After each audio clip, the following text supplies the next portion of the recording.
사장님한테 이용기를 합니다. 늦은 시간에도 불구하고 참석해주신 여러분들께 진심으로 감사의 말씀을 드리겠습니다. 다들 마음이 신나할 것이라고 생각됩니다. 최근 사무일구역에서 비례율이 56%의 낮은 수준으로 이제 발표가 되면서 저희 사업상에 대해 조합원 분들이 걱정이 많을 것이라고 생각됩니다. 현 조합 임원들의 사업 진행이 제대로 이루어지지 않아서 발생된 문제들로 인해 현 조합원 분들께서 많은 부담을 떠안고 있는 상황입니다. 현 조합 임원들 중에는 뉴젠시티 지역주택 사업을 진행하면서 고소고발을 당해서 그 부담을 저희 현 조합원들께서도 책임을 전가를 받고 계십니다. 하지만 이 또한 또 저희 조합원 분들의 무관심으로 인해 발생된 문제점이라고도 생각이 되어집니다. 다행히도 이번 총회 때 관리 처분인가가 통과가 되지 않아서 마지막으로 바로 잡을 기회가 생길 것 같습니다. 이번 설명회는 351구역 재개발 사업의 정상화와 성공적인 사업 추진을 위해서 특별히 현업에 계신 정비사업 전문가님을 초청하여 조합원님들의 건립 개선 방안을 마련하고 351구역 재개발 사업에 대해 조합원님들의 이해를 돕기 위해 마련된 자리입니다. 이 시간을 통해 현재 우리 351구역 재개발 사업의 기회를 찾고 앞으로 올바른 방향으로 진행해 갈 수 있도록 오늘 자리에 참석해 주신 여러 조합원분들께 힘이 되어 주셨으면 합니다. 이번 초청한 인하대학교 정책대학원 부동산학과 김경일 교수님은 부산시 정비사업 맞춤형 현장교육 교수님이시며 압구정 3구역 등 여러 현장의 자문 교수님을 겸하고 계신 정비사업 전문 교수님이십니다. 큰 박수와 함께 교수님 설명을 들어보도록 하겠습니다. 인사 한번 드리겠습니다. 네, 반갑습니다. 네, 오늘 이렇게 토크 콘서트를 하게 된 이유가 여러분도 아시겠지만 이 351구역에 이 소수의 조합원들이 이 사업에 대한 리스크에 대해서 모든 책임을 지다 보니까요. 이 여기 계시는 조합원님들에 대한 정확한 솔루션을 좀 제공하자 제가 오늘 토크쇼를 마련했고요. 저는 이 뭐 조합하고 관련은 없지만 제 이 설명하는 자료 중에서요. 조합에서 좀 반영을 해서 좀 여러분들에게 좀 더 권리와 이익이 창출할 수 있도록 이 자리를 만들기 위해서 오늘 설명을 했으니까 여러분들 설명이 끝나고 궁금한 사항 있으시면 편하게 물어보시면 답을 드리도록 하겠습니다. 저는 말씀드린 것처럼 현재 인하대학교의 부동산학과 교수로 있고요. 저는 실제 정비 사업을 하고 있습니다. 그래서 부산시에서 재개발 재건축 현장 중에서 사업 추진이 잘 안 되는 곳만 찾아가서 그 솔루션을 제공하는 일을 제가 지금 하고 있어서 아마 351구역에는 제가 지금 하는 일이 제일 적합하지 않겠나라는 생각을 가지는 겁니다. 자, 그래서 오늘 설명 부분에서 오늘 첫 번째 이 콘서트의 취지를 아셔야 돼요. 저는 이 조합이 하고 있는 사업에 대해서 방해를 하러 온 게 아니고 간섭하러 온 거 아닙니다. 진짜 순수하게 조합원님들의 그 권리와 이익을 좀 더 개선할 수 있도록 하기 위해서 제 정비 경력 20년을 가지고 여러분들에게 이 제안을 드리는 겁니다. 그리고 두 번째, 여기 계시는 조합원님들이 정비 사업을 처음 하다 보니까요. 대다수 말하고 싶은 말이 있는데도 불구하고 다들 잠자고 계시는 거예요. 그리고 이 조합 집행부란 분들도 어떻습니까? 조합원을 위해서 대변해 주는 것보다는 업체들에 의해서 사업이 이끌려가다 보니까 이런 부분에서 여러분들의 정말 뭡니까? 조합원 수가 작으면요. 리스크도 크지만요. 사업만 잘 되면 수익도 커지는 겁니다. 그래서 여러분들이 이번 관리처분 계획에서 비례율 56% 정도 나온 부분이 왜 구빌렸나? 그게 뭐냐면 여러분들이 아무리 생각해봐도 이건 아니라고 생각해서 아마 부결이 된 것 같습니다. 그러면 잘못된 것에 대한 지적을 했으면 이제부터는 개선 사항을 전문가로부터 들어서 여러분들이 참고하시면 될 것 같습니다. 자, 그래서 여러분 결론 그겁니다. 20년 동안 이 사업을 지켜봤습니다. 그런데 감정평가는 1억에서 2억 사이에 있고요. 그리고 조합원 분양가는 4억 3천짜리 분양받는데 또 추가 부담금이 2억 5천 이상 되는 상황이에요. 그러면 이 관리처분 계획을 여러분들이 잠자고 계시면 어떤 결과 나오냐? 결과적으로 여러분들이 20년 동안 기다리면서 돈 1억이라는 돈을 투자를 해가지고 이 재개발 사업에 참여하셨는데 재수익 보는 사람은 누구냐면 일반 분양받는 사람이 더 큰 수익을 발생할 수 있다는 거예요. 그러면 여러분들 정말 이 재개발 사업에 대한 본 취지가 맞지 않다는 겁니다. 그리고 관리처분 계획을 보니까 모든 사업에 대한 리스크가 조합원들에게 다 가 있어요. 그러면 리스크에 대한 관리가 나왔으면 그에 대한 그 해치하는 방법에 대한 정확한 정비사업 계획이 나와야 되는데 그냥 불안하니까 미분양 대책비 100억 잡을게. 혹시 미분양 안 되면 조합원들 277명이 다 책임지세요. 지금 그런 구도이기 때문에 제가 오늘 설명회를 말씀드리는 거고요. 자, 두 번째는 뭐냐면 우리 사업구역에 대한 객관적인 상황을 보셔야 돼요. 저희들은 언제부터 시작했습니까? 2007년부터 시작했어요. 그러면 20년 지나갔습니다. 입주까지 하게 되면 거의 25년 되실 거예요. 자, 그런 상황에서 지금 정말 이 사업 컨디션으로 재개발 추진해도 되는지 안 되는지에 대해서 기본적인 좀 말씀을 드릴게요. 저희들은 현재 2021년도에 관리 처분을 했었습니다. 그 사이에 이주하고 철거 준비를 하면서 사업이 지연되고 있었는데 최근 들어서 2025년도 4월 25일 날 사업 시행 변경이가를 받았어요. 큰 설계 변경이 아니고요. 경미한 정도의 변경 정도밖에 안 되다 보니까 이 사업 시행 변경인가는 말 그대로 개선되는 사항보다는 약간 트렌드에서 뒤처지는 설계안을 가지고 있다는 걸 좀 말씀을 드리겠습니다. 자, 그리고 저희들이 제일 중요한 게 뭐냐면요. 결론부터 말씀드릴게요. 조합원 277명이 어떻게 열심히 하든 준비업체가 잘했든 시공사가 열심히 하든요. 제가 봤을 때는 조합 자체에서 잘하는 것보다는요. 조합원들의 권익을 제일 향상시키는 방법은 일반 분양 시기를 조절 잘 하셔야 됩니다. 일반 분양 시기만 잘 맞으시면요. 정비 사업에 있는 조합장님이나 업체에서 여러분들한테 아무리 잘해줄 수 있는 금액은 3천만 원도 안 될 거예요. 그런데 분양 시기만 잘 맞으시면은 여러분들의 프리미엄, 즉 미래 가치가 1억 이상 올라갈 수 있는 여지가 있기 때문에 제가 봤을 때는 정비 관리 처분 계획에 대한 수치가 중요한 게 아니고 일반 분양에 대한 시기, 그에 따라서 미분양에 대한 대책 계획이 제일 우선되는 상황입니다. 자, 그리고 그나마 다행인 부분이 여기 보시는 것처럼 최근에 사직 1구역이 분양이 그나마 성공적으로 끝났습니다. 자, 우리가 이제 앞으로 본다고 하면 사직 1구역이 잘 됐잖아요. 근데 우리가 이어서 잘 되려고 하면 자, 솔직히 보십시오. 보시면은 일단은 브랜드, 시공사 브랜드에서 차이 나요. GS하고 대우라는 곳이 있고 우리 같은 경우는 뭐 보시는 것처럼 우미, 두산, 한진이잖아요. 그래서 이 시공사적인 브랜드 부분에서 약간 약하다 보니까 우리가 사직 1구역과 이어서 재개발할 경우에는 그 일반 분양가 낮춰야 돼요. 자, 그리고 두 번째 아쉬운 거는 뭐냐면 2025년도에 사업 시행 변경 인가를 받았지만요. 잘 보시게 되면 앞에 분양한 친구들은 84제곱미터, 즉 33평 중심으로 해가지고 다 분양을 했었어요. 그런데 지금부터 관리처분 준비하고 지금 이주 준비하고 있는 곳은 전용 면적 84제곱미터를 초과해서 이게 보시는 것처럼 뭐 118, 99, 즉 85제곱미터 넘어서는 거를 지금 만들고 있다는 겁니다.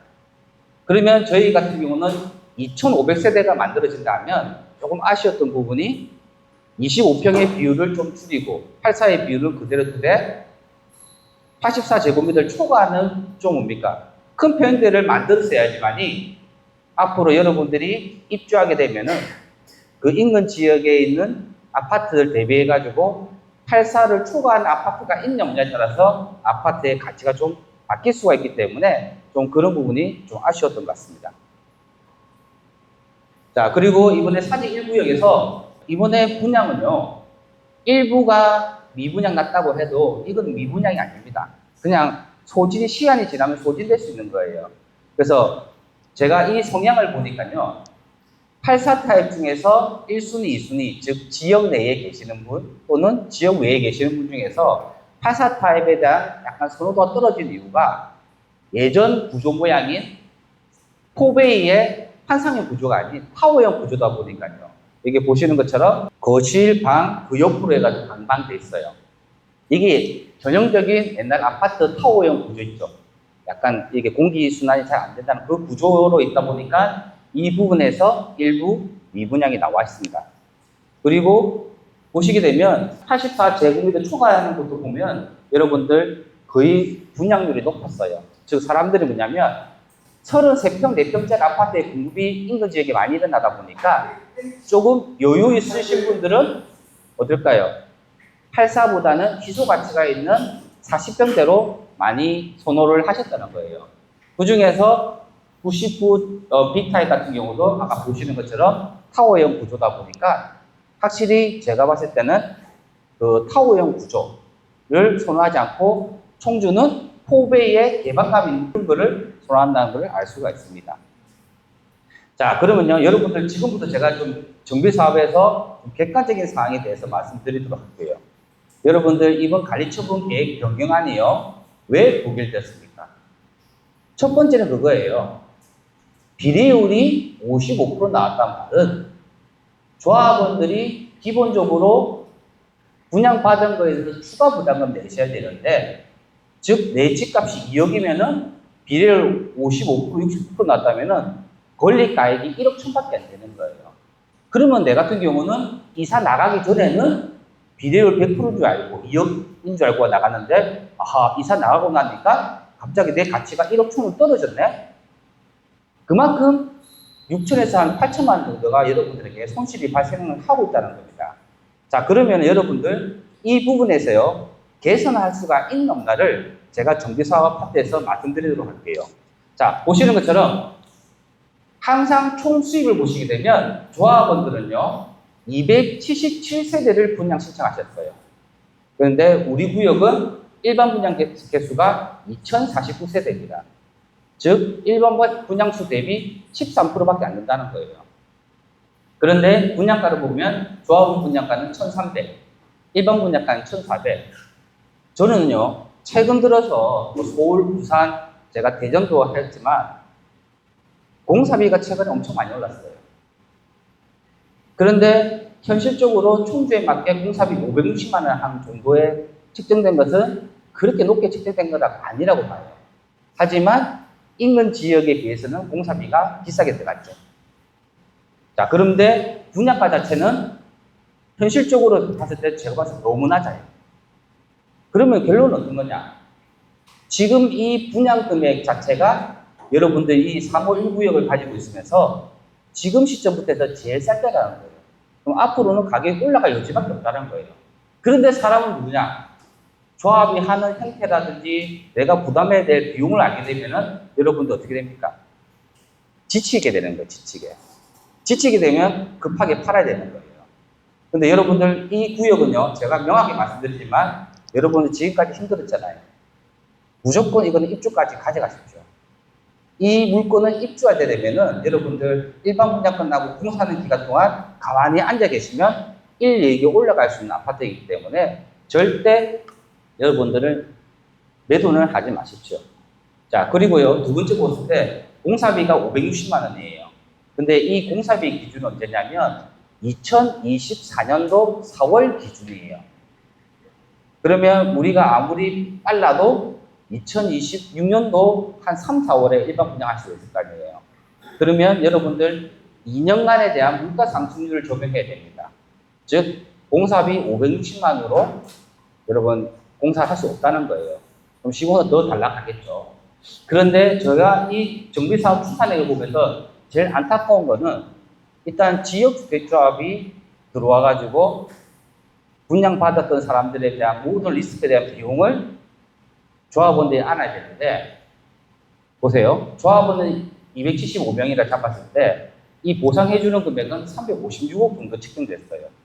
즉 여러분들은 1억짜리 집을 가지고 4억 3천짜리 분양받기 위해서 사업을 했는데 지주택 때문에 기본적으로 1억을 안고 있는 거예요. 리스크를 아는 거예요.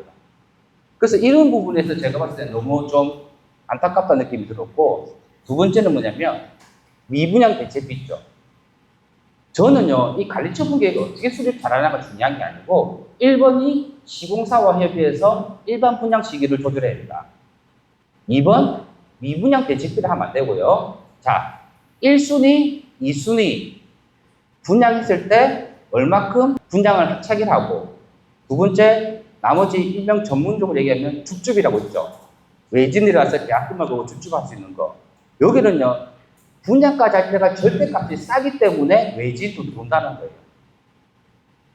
그러면 이 미분양에 대한 대책에 대해서 1순위, 2순위 끝나고 나면 줍줍이든 미분양에 대한 대책을 수립을 해야 되는데 그냥 단순히 미분양 대책비 200억 들어갑니다. 그러면 여러분 보십시오. 조합원 275명 중에서 200억 부담한다는 거는 1인당 약 8천만 원 정도를 부담한다는 거예요. 지주택 때문에 1억, 미분양 대책 때문에 8천만 원 리스크 부담하면요. 제가 봤을 때는 1억짜리 집 사가지고 4억 3천짜리 집 봤는데 1억 8천 리스크를 부담하는 거는 이거는 경제적으로 안 맞는 거예요. 맞죠? 자, 그렇게 해서 종종가는 변함이 없으니까 비례율이 56.76% 나왔어요. 자, 그러면 어떻게 합니까? 여기는 대자수가 빌라 같은 경우는 7, 8천에 감정평가 났고 주택은 2억 이하 정도 감정평가 나왔어요. 그러면 이 중에서 1억 5천 정도를 중간값으로 보고요. 조합이 현재 56.76%로 관리처분 계획할 때는요. 감정가가 1억 5천이 나왔다 하면 내 권리가액은 8,500으로 확 줄었어요. 여러분들 이제는요. 다시 돌리고 싶어도 회복이 안 돼요. 왜? 내 집이 거의 철거 직전에 왔기 때문에 그래요. 그리고 두 번째 뭘까요? 조합원 분양가 4억 3천 그대로입니다. 그러면 여러분 추가 부담하셔야 될 금액이 현 관리처분 계획으로 하면은 3억 5천 부담하셔야 돼요. 그런데 제가 이 제안했던 95%는요, 제가 호수로서 여러분들은 잘 보이기 위해서 95%를 제안한 게 아닙니다. 제가 정비사업 경력을 20년 동안 해보니까 충분히 여기는 95% 나올 수가 있어요. 100%로도 맞출 수 있습니다. 하지만 제가 95%를 책정한 이유는 법인세라든지 이런 문제도 있지만은 향후에 공사하면서 우리 용역 금액 중에서 불필요하게 나갔던 돈들이 있죠. 그 돈을 세이브해가지고 저는 비례율 100% 만들고 싶어서 95%로 제안을 했던 거고, 자, 1억 5천짜리 감정가의 95%의 비례율이 나왔다면 내 권리가액은 약 1억 4천이에요. 그러면 추가 부담금이 2억 8천 7백입니다. 그러면 55%대와 95%대의 부담금의 차이가 기본 6천만 원 난다는 거예요. 그 금액이 작은 금액이 아닙니다. 자, 그리고요, 여러분들 계약하실 때도 어떨까요? 관리처분 계획에서 50%로 관리처분하면은 계약금이 3,400만 원 들어갑니다. 그런데 비례율 95% 하게 되면은 어떨까요? 2,800 들어가니까 이 안에서도 600만 원 정도 세이브 되는 거예요. 왜 여러분들 이 지금 비례율을 낮췄을까요? 일단은요, 시공사는 어떨까요? 분양불 계약이다 보니까 조합원들이 계약 체결하고 일반 분양자들 일반 분양하잖아요. 그럼 계약금하고 중도금 들어올 거 아니에요. 그 돈을 받아가지고 시공사들은 지금까지 들어갔던 돈을 회수하고 공사를 하는 겁니다. 그러면 조합원 275명밖에 안 되지만은 1차적으로 비례율 55%나 95%나 별 차이 없어요. 근데 일단 조합원들한테 한 푼이라도 더 자금을 회수하겠다라는 지지가 있다고 보는 거예요. 아시겠죠? 그래서 이 비례율 55%는 제가 이런 경우도 잘 못 봤고요. 55%가 95%까지 가는 거는 제가 가장된 게 아니고 충분히 이렇게 맞출 수가 있기 때문에 이런 상황이고, 저는 정말 안타까운 그겁니다. 정말 조합원 275명을 위해서는 조합원을 위해서 조금만 위해 줄 때 하면은 이 비례율 55% 나올 수가 없어요. 그리고 예전에 청주시 기부 계획에는요, 사업성이 75% 이하인 경우는 사업성이 없어서 사업을 해산할 수도 있는 그 비율입니다. 그런 비율의 기준이 75%인데 55% 했다는 것은 제가 봤을 때는 이거는 조합원들을 거의 무시한 이 관리처분 계획이라고 보셔야 됩니다. 자, 그러면요, 객관적인 부분에서 이 관리처분 계획 있죠. 이게서 비례율은 의미가 없어요. 그러면 여기서 제일 중요한 사항이 뭐냐면 55%가 95% 올라갈 수 있냐 없냐를 볼게요. 자, 먼저 보세요. 평당 분양가 있죠. 조합원 분양가와 일반 분양가의 평당 30만 원 있죠. 30만 원, 즉 33평 받으면 1000만 원 차이 나는 금액이 이 비율에서 어떻게 반영되는가 말씀드릴게요. 먼저 조합원 분양가를요, 1300에서 1270으로 낮추게 되면요, 비례율은 약 9.9%가 떨어져요. 그럼 56%면은 한 49.1% 되겠죠. 그런데 일반 분양가를요, 1400 잡았던 거를 30만 원 올리면요, 어떤 결과 나오냐? 비례율이 48% 올라갑니다. 그럼 보세요. 56%에서 48% 올라가면 비례율 몇 프로입니까? 104%예요, 104%. 즉, 뭐냐면, 조합원들은요, 분양가를 50만 원 낮추든 50만 원 올리든요, 비례율에는 영향이 없다는 거예요. 정말 중요한 건 일반 분양가에서 10만 원만 잘 올려줘요. 여러분들 지금까지 고생했던 리스크들이 다 회복된다는 겁니다. 그리고 두 번째, 미분양 대책비 있죠. 2000세대 기준으로 했을 때 200억을 잡았어요. 근데 아무리 그래도 2100세대 정도 분양하는데 미분양 2000세대 난다는 거는 이건 분양 실패예요. 그러면 입주자 모집 승인을 취소해야 되는 사항입니다. 근데 여러분들 그렇게까지 전문가들이 모여있는 집단에서 2100세대 일반 분양하는데 2000세대 미분양 날 거다? 이거는 제가 봤을 때는 말이 안 되는 거예요. 기본적으로 이 3519역을 좋아하시고 기다리시는 분들이 있다는 겁니다. 즉, 이 청주시 안에서도 흡수를 해가지고 새 아파트를 받으려고 하는 분들이 제가 봤을 때 최소 40에서 60% 된다는 거예요. 근데 주민들한테 겁박하듯이 2100세대 일반 분양하는데 2000세대 미분양 날 겁니다. 그래서 대책비가 필요합니다. 만약 미분양이 잘 된다고 하면 이 돈들은 다시 조합원에게 돌아가겠습니다. 그 말을 하면 안 돼요. 기본적으로 조합원들이 법인을 만들어 놓고 최대한 미분양을 줄일 수 있는 방안에 대한 세부 계획이 나와야 된다는 겁니다. 예. 자, 그리고 또 뭐가 있을까요? 공사비요. 2024년도 4월 기준으로 해서 560만 원이잖아요. 물가 상승률하고 이렇게 원자재 값하고 인건비하고 다 따지게 되면 안 올릴 수는 없어요. 그래서 아마 시공사는 약 580만 정도를 원하실 겁니다. 그러면 그 원한 만큼 조합원들한테 인센티브가 들어가야 될 거 아니에요. 자, 그래서 제가 봤을 때는 이 공사비가 560만 원이 580만으로 증가된다고 하면 20만 원 증가됐잖아요, 평당요. 근데 비율이 몇 프로 떨어질까? 58.8% 떨어져요. 아시겠죠? 수입과 지출을 봤을 때 조합원들의 분양가 10, 20만 원 낮춰주는 건요, 의미도 없어요. 결과적으로 뭐가냐? 미분양 대책비를 낮춰야 되고, 맞죠? 그리고 시공사 공사비를 20만 원 올랐는데 비율이 50%도 이상 떨어지는 거예요. 그러면 최대한 공사비를 낮춰야 된다는 겁니다. 그런데 정비사업 추산에게는 뭐가 있습니까? 이런 컨디션임에도 불구하고 특화 사업을 한다고 또 설계 계획안까지도 또 잡아놨더라고요. 그래서 제가 봤을 때는 그 정도까지는 하면은 안 될 것 같은 생각이 드는 겁니다.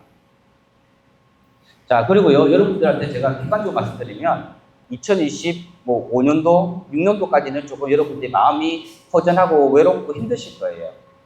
근데 제가 봤을 때는 이 청주시에 흥덕구 중심으로 되어 있지만 분양가를 보니까요, 33평 기준으로 했을 때 제가 봤을 때는 6억 이상은 올라간다는 거예요. 그러면 저희들이 4억 3천에 조합 분양을 받으면 입주하고 나면 최소한 6억 이상 간다고 저는 보거든요.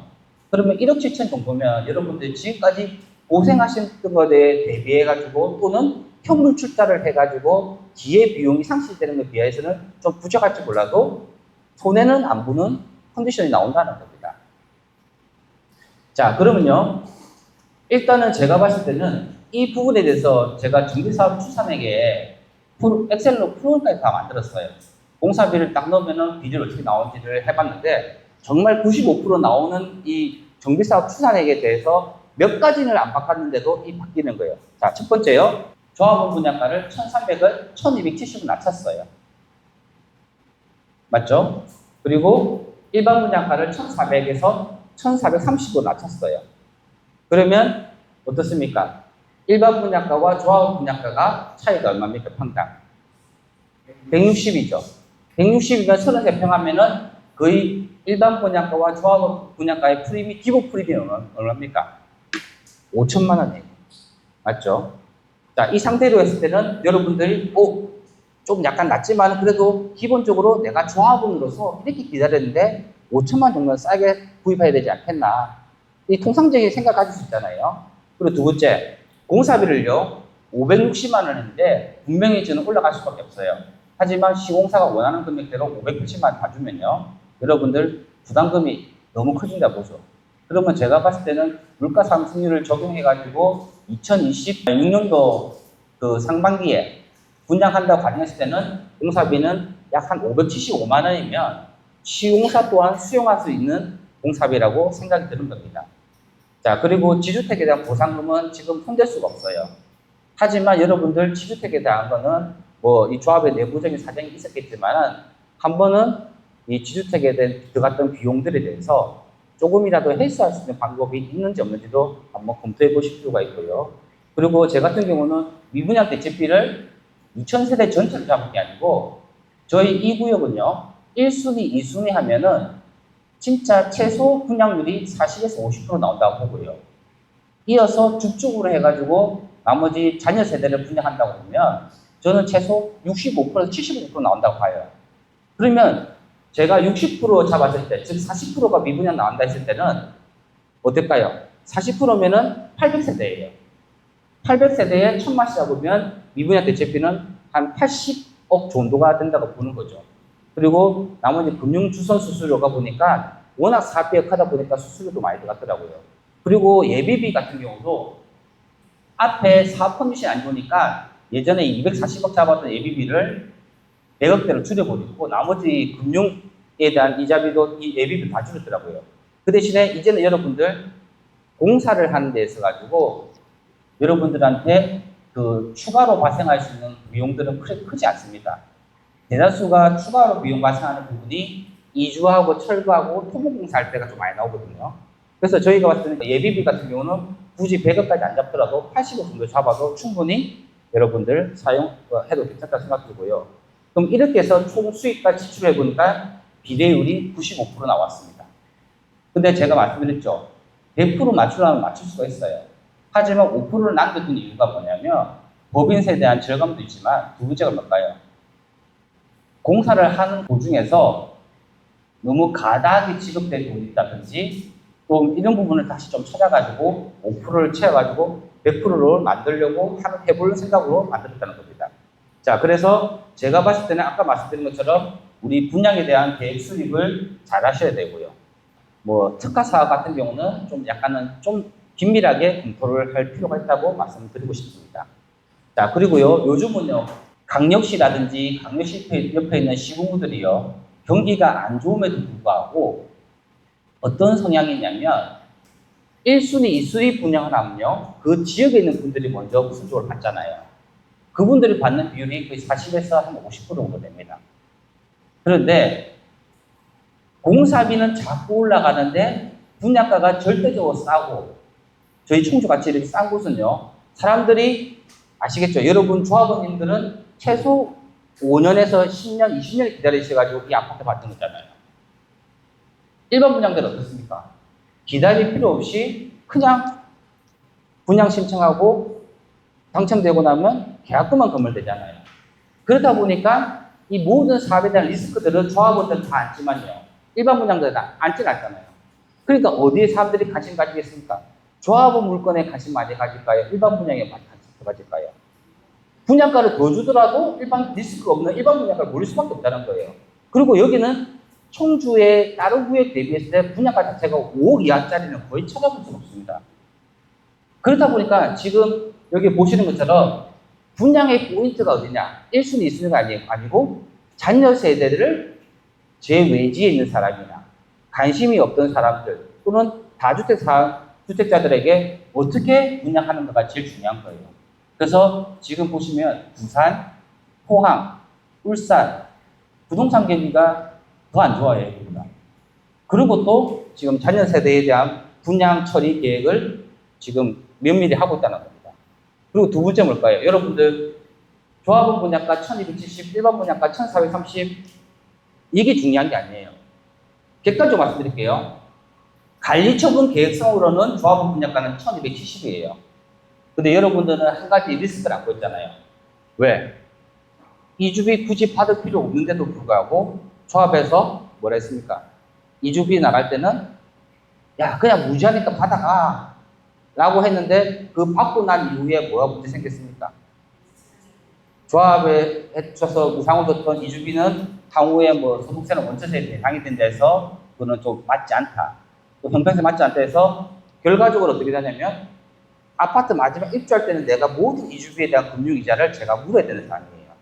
그러면 조합원님들 분양가는 1270에서 이주비에 대한 금융이자가 포함되는 거라고 보시면 될 거예요. 그리고 두 번째는 뭘까요?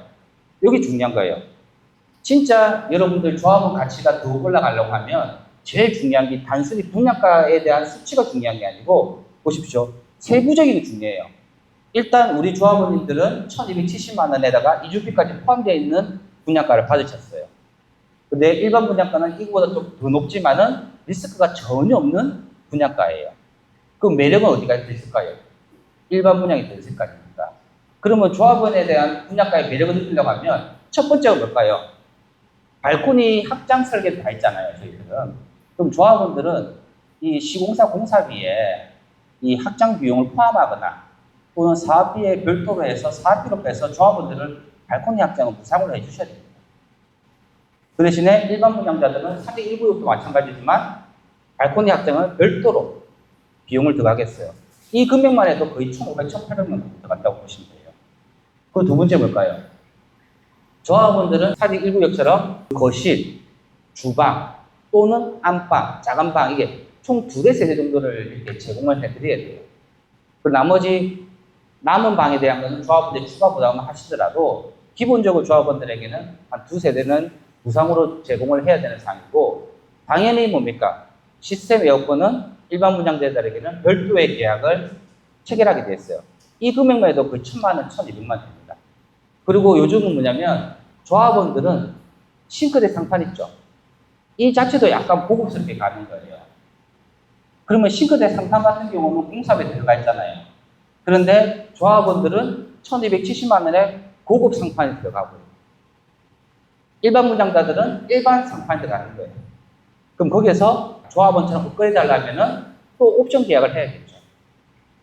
그렇게 작은 거 하나부터 차이를 구해야 된다는 겁니다.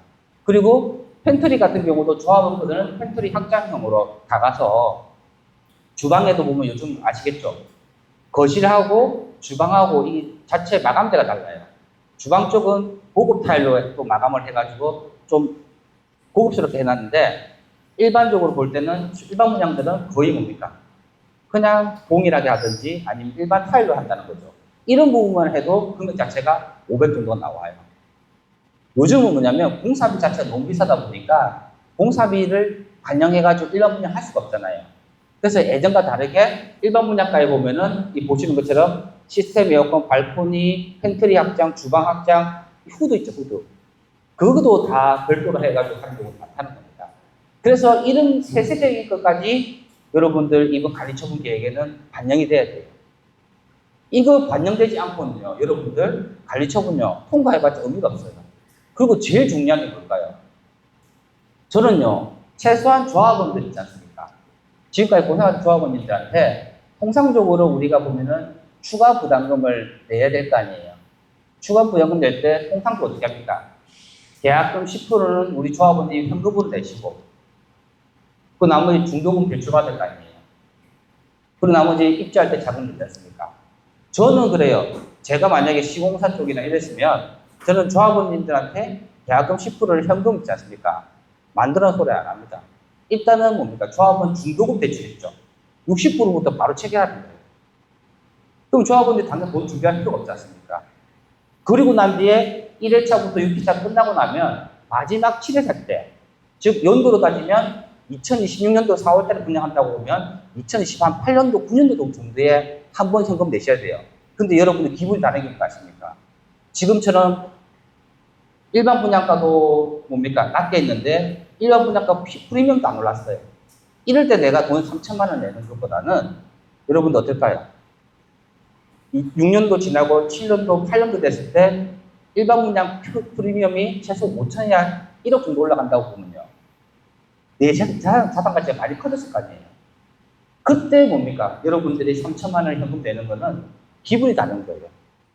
어차피 시공사들은 그렇지 않습니까? 분양분이라서 무조건 계약금 10% 받고 중도금 60% 빨리 받고 싶은 거예요. 왜? 그 돈으로 공사 대금도 납부해야 되는 상황이니까.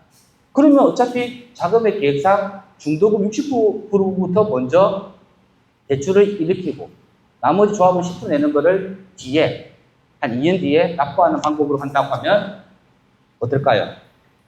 전 좋다고 봐요. 그리고 나는 뭐냐면 아까 전에 보셨던 예비비 있죠? 여러분들 예비비 이 상태에 80억 정도를 세이브 시키잖아요.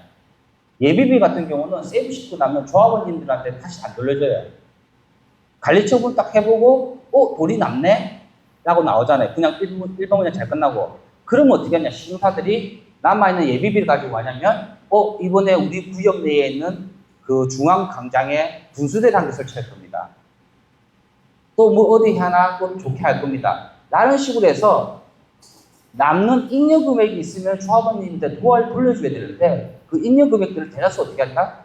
부족했던 공사비 부분에 특화 사업을 전환시켜버리면 조합원님한테 남는 거 없어요.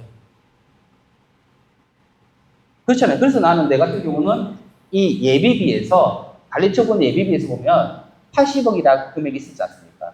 그 중에서 나는 그래요. 정말 아파트 구역 내에 조경시설이라든지 이런 부분에 특화를 하는 것보다는 저는 뭡니까? 기본적으로 조합원님들에게 해드려야 될 게 뭘까요? 중도금 이자 6회차 납부하는데 최소한 조합원 275명밖에 안 되는 분들한테는 2회차나 3회차 정도는 무이자로 또 드리고 나면 어떨까요? 기분 좋을 거 아니에요.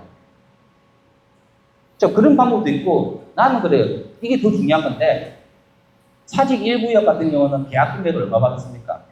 일반 분양자들에게 10% 받았잖아요. 저는 그래요. 미분양에 대한 리스크가 있잖아요. 있으면은 무조건 돈은 10% 다 받아야 된다고 생각하지 말고 자금의 흐름을 좀 바꿔주는 거예요. 일반 분양자들이 부담이 안 가려고 하면 어떻게 될까요? 저는 그렇습니다. 일반 분양자들에게 계약금을 4,500만 원 내는 거를 일단 계약 청약하시고 나면 5%만 내십시오. 그럼 2,250이잖아요. 4,500만 원을 돈을 빌리려고 하면 쉽지 않아요. 2,250만 원은 두 명한테만 얘기하면 1,000만 원 빌릴 수가 있어요. 즉 계약금 납부할 수 있잖아요. 그러면 내가 4억 5천짜리 집을 2천만 원에 내가 매수해가지고 내가 3년, 4년만 기다리면 이 집은 5억짜리 집이 6억 5천까지 갈 거라고 생각하기 때문에 2천만 원 놓고 1억 5천 번다 생각하면 어떨까요, 사람들이? 관심을 많이 가지겠죠. 그래서 내가 봤을 때 미분양에 대한 리스크를 해치하는 방법은 1번이 뭐다? 일반 분양가의 첫 번째 계약 비율을 10%를 5%로 낮추면 돼요. 자, 그러면 어떨까요? 시공사 입장에서는 960억이 들어와야 되는데 계약금으로 480억밖에 안 들어오잖아요. 그래서 나는 뭐냐면 계약금 납부하고 나면 중도금은 보통상 석 달, 넉 달 뒤에 납부하거든요. 그거 하는 것보다는 내 같으면요. 5% 계약금 받았잖아요. 그럼 계약자들에게 바로 뭡니까? 중도금 대출을 일으키는 거예요. 그럼 60%가 들어올 거 아니에요. 맞죠? 그러면 그 기간이 넉 달마다 주는 거를 미리 받았으니까 한 넉 달 반마다 이렇게 차이를 두버리면 시공사는 손해볼 게 없다는 겁니다. 그래 봤을 때 제가 봤을 때는 이렇게 작은 풀로 하나의 그 기준점은 바꿔둬요. 일반 분양자들에게 5%만 받고 이어서 중도금 대출만 발행시킨다고 하면 내가 봤을 때 시공사는 크게 손해 안 봅니다. 즉 시공사는 자금 매수에도 큰 문제가 없을 거고 두 번째는 뭘까요? 조합원들의 미분양이 해소가 된다는 거예요. 그리고 두 번째 뭡니까? 5층 이하짜리죠. 또는 3층 이하짜리 같은 경우는 여기가 생각보다 351구역하고 사직동이 오랜 느낌의 동네가 나더라도요. 여러분들 거의 만세대가 새 아파트 들어오면요. 거의 작은 신도시 급입니다. 지금은 소유자 현황들이 나이 드신 분이겠지만 아파트 입주할 때 되면은 30대, 40대들이 주력으로 들어올 거예요. 자, 그래 봤을 때 제가 봤을 때는 저층의 선호도 자체가 분양가만 낮춘다고 해가지고 이걸 받아가지는 없어요. 그러면 제가 같은 경우는 일반 분양에 200억 잡아본 중에서 80억 있죠. 80억 중에서 저층 부분에 대한 거는 미리 뭡니까? 중도금 6회차 중 한 2회 정도만 무이자를 준다고 하면 기분 좋을 거예요. 또 시공사의 자금 근응상요. 중도금 1회부터 6회차 있는데 초반에 1회차, 2회차에 무이자를 줘버리면 우리 조합은 그 이자를 안고 가야 돼요. 마지막에 1회차부터 6회차 있으면 5회차, 6회차에 무이자를 줘버리면 우리가 그 이자 비용 부담만큼을 좀 작게 가져갈 수 있지 않습니까? 이런 섬세한 것까지도 이제는 뭡니까? 관리처분 계획에 포함이 돼가지고 조합원님들에게 다 얘기를 해야 돼요. 제가 우연찮게 이 구역에 대해서 확인하기 위해 가지고 제가 유튜브를 보니까 사직 1구역에 있는 조합장님이 조합원님들이 궁금해하시는 사항에 대해서 질문도 받고 발코니 확장 어떻게 해주겠다 이런 상세가 얘기 다 하시더라고요. 즉 뭐냐면 여러분들이 너무나 가만히 있으면 잘 되겠지 라는 그런 마인드를 가지고 지금까지 해오니까 여러분들이 왠지 뭡니까? 당한 느낌이 드는 거예요. 이제는 그러지 마세요. 이제는 여러분들한테 현실적으로 아파트에 대해서 내 눈앞에 아파트가 보이기 시작했고요. 당장 내 지갑이 돈 나가게 생겼어요. 그럴 거면 이제는 뭐냐면 잠자지 마시고 조금은 내가 하고 싶은 말을 하시라는 겁니다. 그리고 여러분들 사업 주체의 갑은 뭡니까? 조합원입니다. 조합에서 어색하겠죠. 조합 임원들은 지금까지 10년, 20년 동안 요구했던 사항도 없는데 해줄라니까 이상하잖아요. 이제부터 여러분들이 이거 하나하나까지 해서 이번에 지공사에서 보니까 또 설명했다잖아요.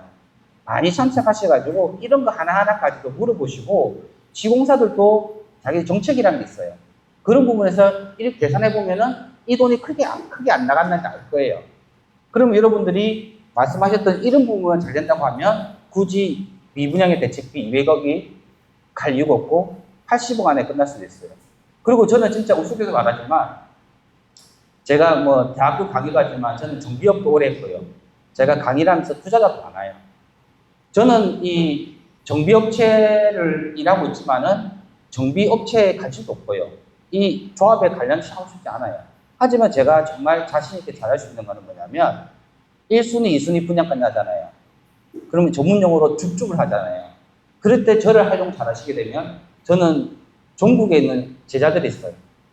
그분들한테 야, 이 총주의 아파트 값은 야, 공사비 580만 정도 들여가지고 분양가가 5억 이하면 이거 너무 싼 거다. 이거는 향후 입주하게 되면은 6억 5천 7억 한다. 라고 하면 어떨까요? 당장 4억 5천 들고 오라고 하면 아무도 안 들어가요.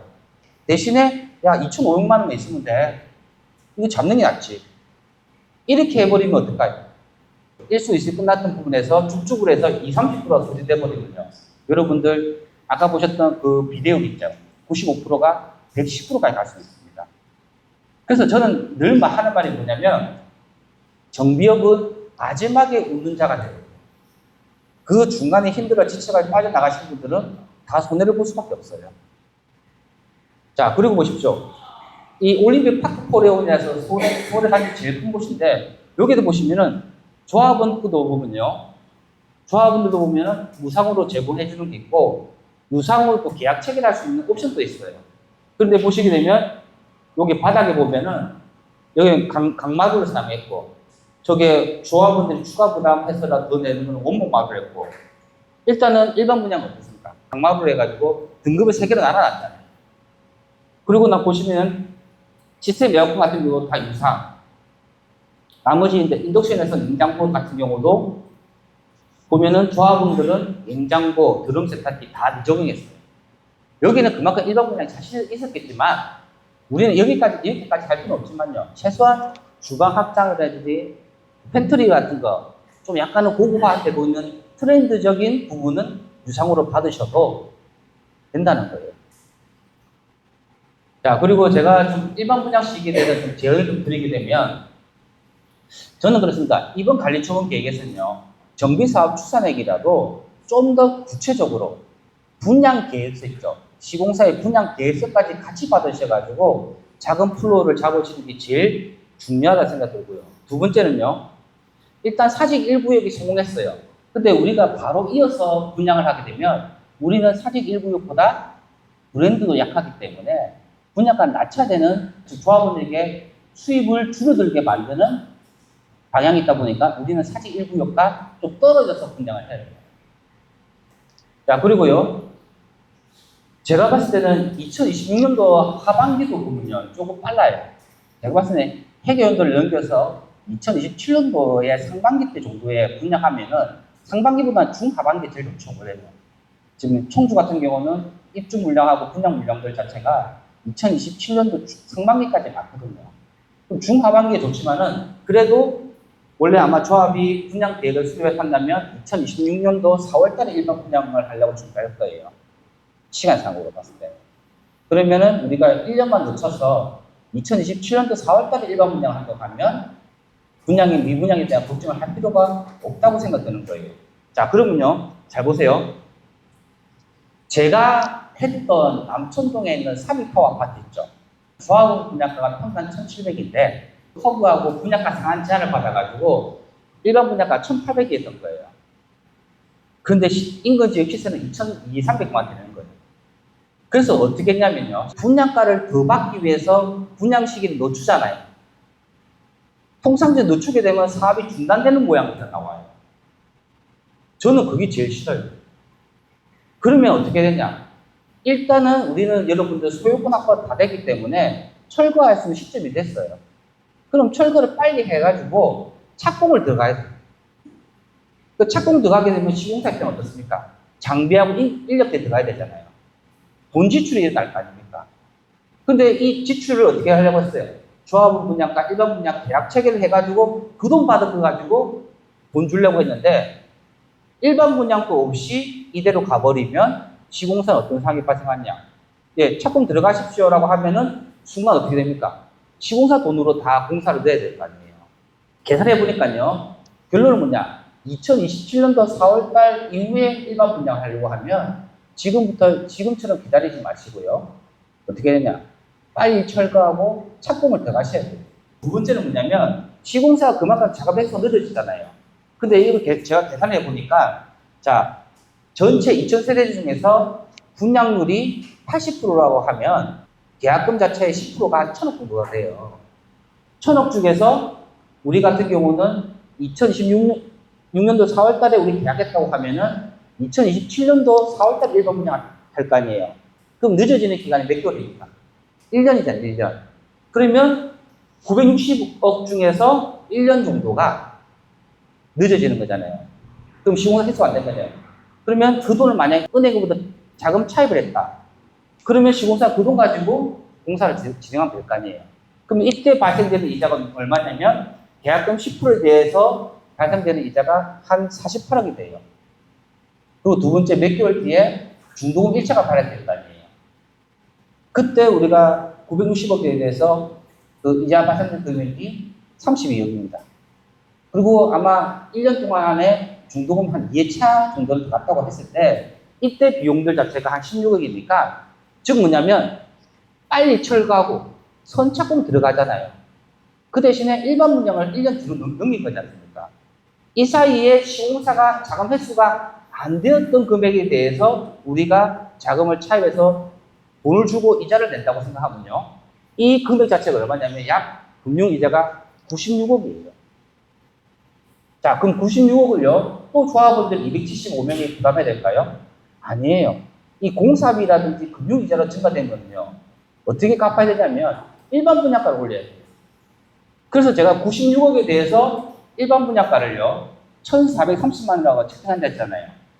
그럼 1년 뒤에 우리가 2027년도 4월 달에 일반 분양을 한다 했을 때, 이때 일반 분양가를 얼마 받으면은 저희가 비례를 95% 유지할 수 있냐면, 96억에 대한 이자를요, 일반 분양가에다가 다시 좀 증가를 시켰어요. 이렇다 보니까 얼마냐면 약 17만원 정도만 일반 분양가가 올리게 되면은 여러분들 어떨까요? 말 그대로 선 분양 들어가고 2027년도 4월 달에 일반 분양을 할 수 있는 겁니다. 그래서 제가 보니까는 여러분들 2026년도 4월 달에 1,430만원에 좀 불안하게 분양하실래요? 아니면 사직 1구역이 잘 되고 프리미엄 올라갔을 때, 즉 2027년도 4월 달에 1,447만원에 분양하실래요? 라고 물어보면 저는 아마 부자 쪽을 선택하지 않겠나 라는 생각을 가지는 겁니다. 자, 그러면요. 선생님, 2027년도 4월달에 무조건 잘 된다는 보장할 수 있어요? 라고 하잖아요. 근데 부동산은 여러분들 아시겠지만 리듬입니다. 즉 장이 안 좋았다가 좋아지는 시스템도 있듯이 제가 객관적으로 보니까요. 지금 올해에 충청도하고 청주에서 분양하는 물량이 거의 13,000세대예요. 그리고 올해 말까지 해서 분양하는 세대가 청주가 많이 있어요. 그러면 우리가 그걸 이어가지고 2026년도 상반기에 분양한다? 그러면요. 다들 좋은 걸 앞에 고르고요. 우리 거는 뭡니까? 남아있는 찌꺼기처럼 보일 거 아니에요. 그렇기 때문에 제가 봤을 때는 2026년도 상반기에 분양하는 거는 엄청 리스크가 있다는 겁니다. 그리고 두 번째는요. 요거는 제가 자료를 받아온 건데 여러분 보세요. 지금 객관적으로 보면은 그래프 자체가 전국적으로 다 올라가는 추이예요. 맞죠? 그리고 또 뭐가 있냐면 우리 충주는 집값이 엄청 떨어졌다가 또다시 올랐다 떨어졌다가 이런 반복되는 현상인데 잘 보세요. 여러분들 재개발이 잘 됐다 어떻습니까? 재개발 잘 되는 거 보면 전세가는 그대로 낮아요. 그 대신에 미래 가치가 있다 보니까 매매가가 올라가는 거예요. 그래서 어떤 현상이 발생하냐면 매매가는 우상향을 하고 있는데 전세가는 낡았으니까 자꾸 떨어질 거 아니에요. 즉 뭐냐면 반비례 단계가 되면은 여기는 미래 가치가 약하다고 보시면 돼요. 근데 우리 국 보십시오. 잠시만 내가 움직일게요. 여기 보시면 줄어들었다가 넓어졌다가 줄어들었다가 넓어졌다 했잖아요. 근데 지금 모양 어떻습니까? 줄어들었잖아요. 근데 줄어든 거 더 중요한 게 뭐냐면 매매가도 올라가고 전세가도 올라간다는 거예요. 즉 뭐냐면 사람들이 뭐냐면 부동산 경기가 안 좋아지면요. 집을 살려고 하는 의사보다는 잠시 전세 들어갔다가 부동산 시장을 분위기를 보고 집 살려고 하는 분들이 많거든요. 그래서 어떠냐면 경기 불안할 때는 매매가도 떨어지고 전세가 올라가게 됐어요. 근데 이 두 개 그래프는 어떨까요? 매매가도 올라가고 전세가도 올라간다는 말은 첫 번째가 일단은 아파트에 대한 소모가 높은 시축 아파트에 입주 물량이 없다는 거예요. 그렇다 보니까 이 불안한 심리에서 전세를 많이 구입했잖아요. 근데 전세가 자꾸 올라가다 보니까 매매가하고 거의 차이가 없지 않습니까? 그러면 결정할 거 아니에요. 계속 전세를 살 거냐? 아니면 아파트를 살 거냐? 근데 이 트렌드가 어떻습니까? 구축 아파트 안 사요. 무조건 신축 아파트 사다 보니까 공급 세대수는 많은데요. 신축 아파트 수요층이 너무 많다 보니까 어떤 현상이 발생합니까? 전세가가 올라가면서 집 살까 말까 고민하다가 어느 순간은 나는 구축 아파트는 안 사더라도 새 아파트는 살 거야. 라는 그 심리가 두 개 다 좁은 상태에서 올라가는 거예요. 그래서 저는 제가 봤을 때는 2026년도 중하반기부터는 분명히 분양이 잘 된다 생각 들고요. 두 번째 볼까요? 여러분들 집을 살려고 하면 첫 번째 뭡니까? 자기 돈으로 사는 거 아니잖아요. 다 대출 받지 않습니까? 근데 이 충주가 생각보다 직업도 좋고 연봉도 높은 분들이 많더라고요. 근데 그 높은 연봉에 비해서 내가 봤을 때 주거비가 싸요. 낮아요. 그런데 제가 봤을 때는 예전에는 경기가 안 좋고 정책이 불안하면은 대출에 대한 그 부분이 불안한데 요즘 어떻습니까? 금리가 조금씩 인하되는 느낌도 있고 말 그대로 1세대, 1주택 가지신 분들에게는 집을 사기 정말 좋은 시기입니다. 반면에 다주택자를 가지신 분들은 집을 사면은 큰일 나는 시기가 되어버렸죠. 그래서 제가 봤을 때는 우리 충주 쪽에서 봤을 때 서원구 쪽을 중심으로 봤을 때는 집을 만약에 현재 내 소득이 얼마큼 있는데 옛날에는 집 사기가 좀 부담스러웠어요. 집값도 안 올라갔고. 근데 제가 봤을 때는 일단 절대값이 분양가 자체가 제일 싸다는 거고 저렴하다는 거고 두 번째는 내 경제 소득 대비해 봤을 때 다른 지역보다는 뭡니까? 주거비가 많이 안 들어간다는 거예요. 그러면 전세가는 자꾸 올라오고 전세 물건도 귀해지는데 어떻게 될까요? 사람들이 새 아파트를 구매하려고 하는 부담 지수가 자꾸 떨어지고 있는 쪽이에요. 그래서 보시면은 예전 경기 한참 좋을 때는 뭡니까? 너무 좋으니까는 불안한 것도 있었지만 어느 순간 되니까 어떻습니까? 가면 갈수록 집을 살려고 하는 부분에서 부담 비율이 많이 줄어든다는 거죠. 자, 그러면 객관적으로 저는 그렇습니다. 부동산의 시장의 흐름은 영원히 안 좋은 게 없고요. 영원히 좋은 게 없습니다.